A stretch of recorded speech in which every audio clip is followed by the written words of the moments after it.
সারা দুনিয়ার যত মাহফিল আছে এক পাল্লায় দেন, আরেকটা পাল্লায় আপনি ফজরের নামাজের 2 রাকাত ফরজ সালাতটা আপনি দিয়ে দেন রে বাপ, সারা দুনিয়ার সমস্ত মাহফিলের পাল্লা হালকা হয়ে যাবে, ফজরের নামাজের 2 রাকাত ফরজ সালাতের পাল্লাই ভারী হয়ে যাবে। এতে কোনো সন্দেহ আছে? এই জন্য মাহফিল শুনবো, নামাজ পড়তে হবে। ফজর, জোহর, আসর, মাগরিব, এশা অন্তত পক্ষে যাতে করে আমার এক ওয়াক্ত নামাজ ছুটে না যায়। আমার ব্যস্ততা, আমি মশগুল, আমি বিজি, আমার ব্যস্ততা যাতে আমাকে নামাজ থেকে দূরে সরে না দেয়, রবের জিকির থেকে আমাকে দূরে সরে না দেয়। আমার অনেক ব্যস্ততা, এরপর নামাজ তো আগে। আল্লাহ আমাদের সবাইকে সঠিক বুঝ দান করেন। আরো জোরে পড়েন আমিন। নামাজ পড়লে ফায়দা আছে না নাই? ঈমান আনার পরে নামাজ লাগবে কি লাগবে না? আপনি ঈমান আনলেন, নামাজ পড়লেন, আপনি রবের পক্ষ থেকে হিদায়াত প্রাপ্ত হলেন, আর আপনি সফল কামদের অন্তর্ভুক্ত। পড়েন আল্লাহু আকবার। সব কিছুর মূলে নামাজকে ঠিক করে থাকবে, এটা হলো মূল আলাপ।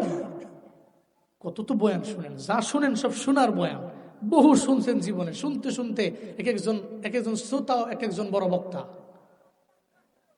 কোন একটা কিসসা সহিহা ধরি বা যা যাই ধরি, কই যে হুজুর এটা তো শুনছি ওই, এর মানে এর মুখস্থ, দিলেই পুরো আছে, সব জানে। কিন্তু আমাদের মানার বড্ড অভাব। আমরা জানবো, বাস্তব জীবনে মানবো। পারবো না ইনশাআল্লাহ? পারবো না ইনশাআল্লাহ? আল্লাহ কবুল করেন। সকলে পড়েন আমিন। আমি মাঝে মাঝে চিন্তা করি, নবীজিকে আল্লাহ পাক নামাজ দিলেন 50 ওয়াক্ত। কয় ওয়াক্ত? নবীজি মুসা নবীর দরবারে আসলেন 6ষ্ঠ আসমানে। আসার পরে মুসা নবী কয় 50 ওয়াক্ত নামাজ জীবনেও আপনার উম্মতেরা পড়তে পারবে না, যান রবের কাছে। আল্লাহকে যায় রিকোয়েস্ট করেন, আল্লাহ যেন কমায়া দেয়। নবীজি গেলেন, আল্লাহ পাক কমায়া দিলেন, 10 ওয়াক্ত কমায়া দিলেন, নিয়ে চলে আসলেন আবার 40 ওয়াক্ত। মুসা নবী আবার বললেন, না উম্মতেরা পারবে না, যান আবার রবের দরবারে। নবীজি আবার গেলেন, এরপরে আবার আল্লাহ পাক 10 ওয়াক্ত কমায়া দিলেন, হয়ে গেল 30 ওয়াক্ত। এরপরে আবার মুসা নবী কয় তাও হবে না, আপনার উম্মতেরা পারবে না, আবার আল্লাহর দরবারে যান, আল্লাহ পাক যাতে করে কমায়া দেয়। এরপরে আল্লাহ পাক আবার 10 ওয়াক্ত কমায়া দিল, হয়ে গেল 20 ওয়াক্ত। এরপরে আবার আসলেন, আবার আসার পরে আবার মুসা নবী কয় তাও পারবে না, আল্লাহর দরবারে গেলেন, কমায়া দিলেন, হয়ে গেল 10 ওয়াক্ত। আবার মুসা নবীর দরবারে এসে কয় এখন কি করব? মুসা নবী কয় আপনার উম্মতেরা 10 ওয়াক্ত পারবে না। নবীজি আবার গেলেন, এখন তো 10 ওয়াক্ত কমাবে না, কমাইলে তো হয়ে যাবে 0 ওয়াক্ত। অনেকে মনে মনে কয় 0 ওয়াক্ত হইলেই ভালো আছে। চিন্তা করে কষ্ট করে তো নামাজ পড়ার দরকার আছে নাকি? এটা না হইলেই ভালো আছে, এটা অনেকের চিন্তা আছে মনে মনে, এত কষ্ট করে নামাজ পড়ুন। এরপরে মুসা নবী বললেন, আল্লাহকে নবী যা বলে, হে মালিক আমার উম্মতেরা নাকি পারবে না। মুসা নবী আমায় বলল 10 ওয়াক্ত নামাজ মনে হয় কমায়া দেওয়া লাগবে। মদিনার নবীর আল্লাহ কয় চিন্তা নাই, নবী 5 ওয়াক্ত নামাজ নিয়ে যান। এরপরে 5 ওয়াক্ত নামাজ নিয়ে মুসা নবীর দরবারে আইলো। এবার মুসা নবীর দরবারে আসার পরে আবার মুসা নবী কয় আপনার উম্মতেরা আমার কাছে মনে হয় 5 ওয়াক্ত নামাজও আদায় করবে না, আরো কমান। কয় যাইতাম না, শরম।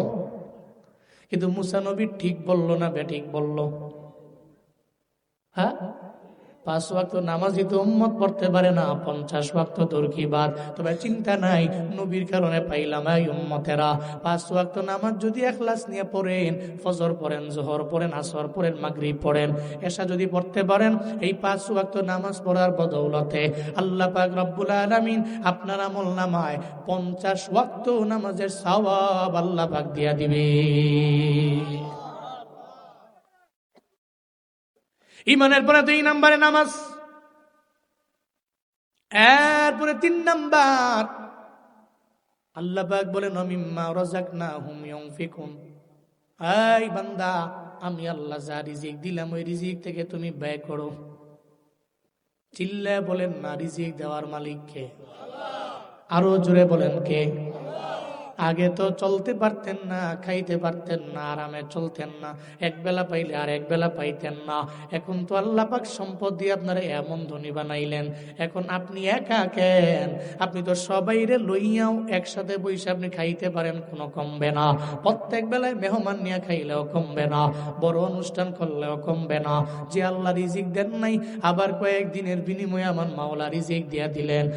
এই বেরুনিয়ার মুসলমানেরা, তাহলে আমায় বলেন না, রিজিক তো কোনো বান্দার হাতে নাই, রিজিক দেওয়ার মালিক একজন, চিল্লায়া বলেন তার নাম। আল্লাযীনা ইউমিনুনা বিল গায়বি ওয়া ইউকিমুনাস সালাতা ওয়া মিম্মা রাযাকনাহুম ইউনফিকুন।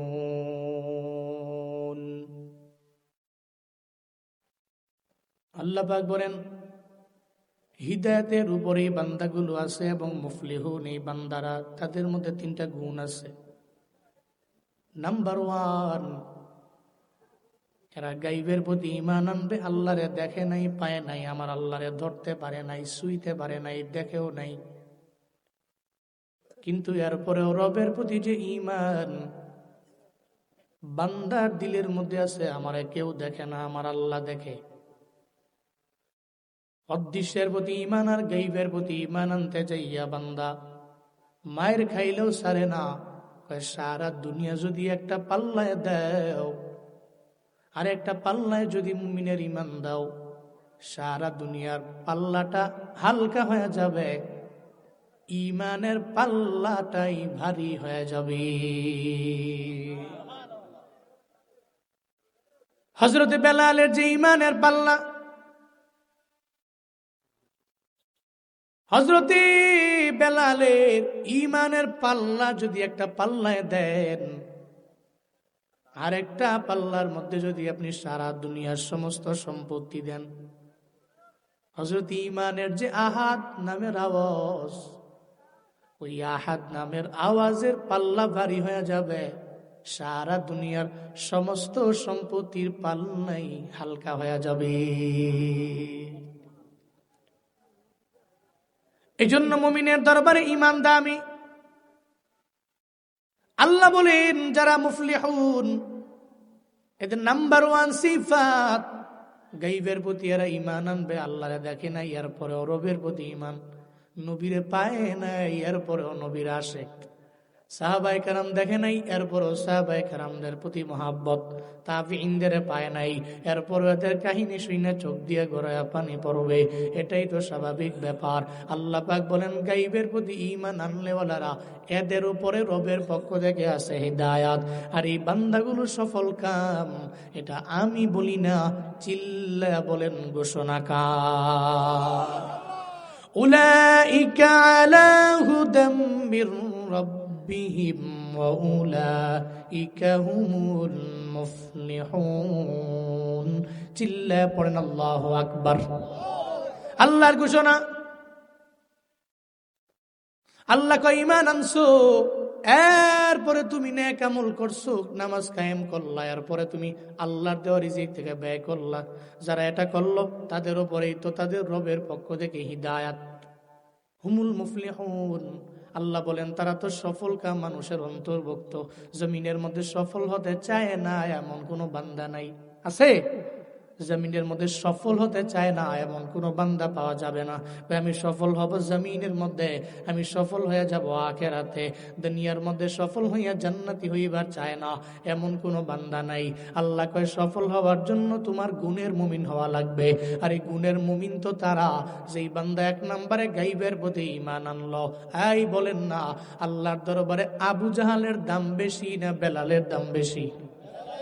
আবু জাহাল তো অনেক বড় ধনী, এত বড় ধনী, কুরাইশের মধ্যে বড় লিডার, এত বড় নেতা, এরপরেও আল্লাহর দরবারে আবু জাহালের তো কোনো দাম নাই, উতবার তো কোনো দাম নাই, সাইবার কোনো দাম নাই, ওয়ালিদ ইবনে মুগিরার কোনো দাম নাই। কিন্তু বেলাল এত কালো সাহাবী, কালেমা পরে মুসলমান হইয়া গাইবের প্রতি ঈমান নাই না, এত পরিমাণে দামি হয়ে গেল। আবু জাহালের তো পায়ের হাঁটার আওয়াজ জান্নাতের মধ্যে পাওয়া যায় না, হযরতে বেলালের হাঁটার আওয়াজ জান্নাতের মধ্যেও পাওয়া যায়।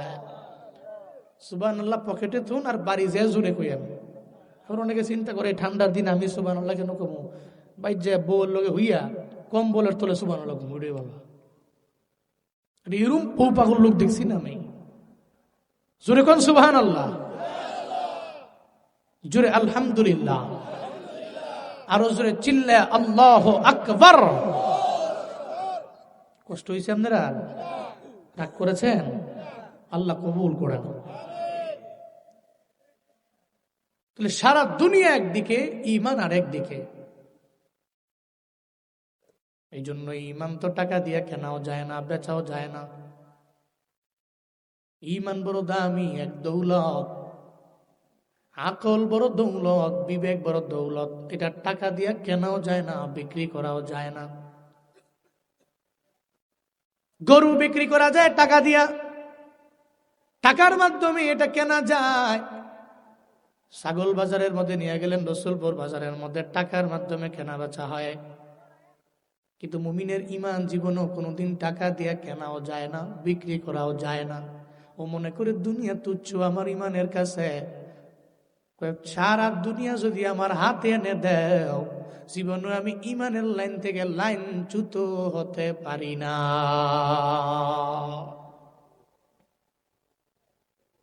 এই জন্য 1 নম্বরে গায়বের প্রতি ঈমান,